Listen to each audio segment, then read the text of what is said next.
Once again, we're staying in our hatching gradients.dwg file. In the previous video, I showed you how to utilize hatching in your AutoCAD drawings. What we're going to take a little look at now is gradients and gradient fills, which use colors rather than patterns when you're hatching in your AutoCAD drawing. So you're hatching with colors rather than patterns like we did in the previous video. What I'd like you to do, though, is go to the Home tab on the ribbon, into the Layers panel, and again, just create another new layer, and we'll just call it Gradients. Like so. So there's gradients there. Now, the color of this doesn't matter because the colors of the gradients in the pattern will take over. So you can potentially pick any color for this. I'm just going to go for white, that color there, and okay that. So gradients, white, continuous, and default there, you'll notice, are the settings in the Layer Properties Manager. Again, select the gradients layer, click on the green tick at the top there. That'll make it the current drafting layer, or you can double click on the little sheet of paper next to the layer name. Close the Layer Properties Manager and just check up here that gradients is your current drafting layer. We're going to zoom in now on the archiving room. Remember, with all the cupboards and the desks where we placed a couple of chairs, this area here. So zoom and pan to that area. And what we're going to do is just type regen, R-E-G-E-N, like so.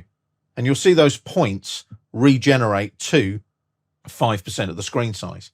Now, those points could potentially affect what I'm trying to place as a gradient fill. So layer drop down, find the points layer here, click on the sun symbol, and that will freeze them off the drawing for now. Hit escape to deselect the drop down, and you can see they've disappeared for the moment.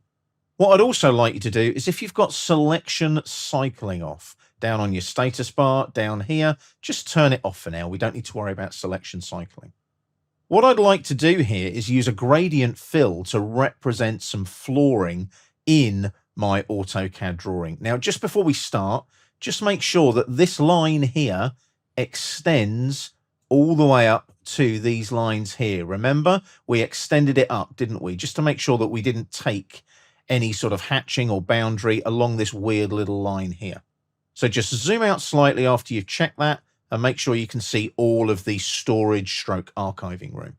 Now, one of the things you'll notice is we have a grid line going through the room. Do you remember we turned that off in a previous video as well? So again, we go to the layer drop down and we need to make sure that our grids are off down here. So click on the sun symbol, click on the sun symbol for grid and grid reference. Hit escape a couple of times to deselect the menu. And as you can see there, we've now got a nice clear space that we can put our gradient fill into.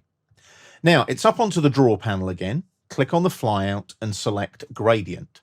And all of a sudden you kind of recognize it's the hatch creation tab again. It is, but all it is the hatch creation tab using the gradient setting here, like so. And as soon as you do that, it'll take you to, as you can see, the gradient patterns. And if I hover here, you'll see that it highlights the floor in a nice blue and yellow. Now, we're not going to use blue and yellow. That's a little bit bright, and you may need sunglasses when you enter the room as well. So what we're going to do is just change our colors here. Let's go for, say, a nice gray. And potentially, let's lose the yellow for definite.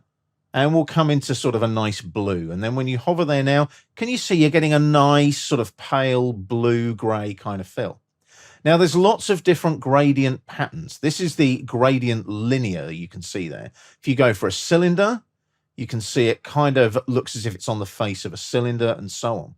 If I come down a bit, we've got curved, we've got spheres and so on. This one is quite a good one, the inversed curve. So if I select that and come in here, can you see it just kind of gives you a very simple pattern.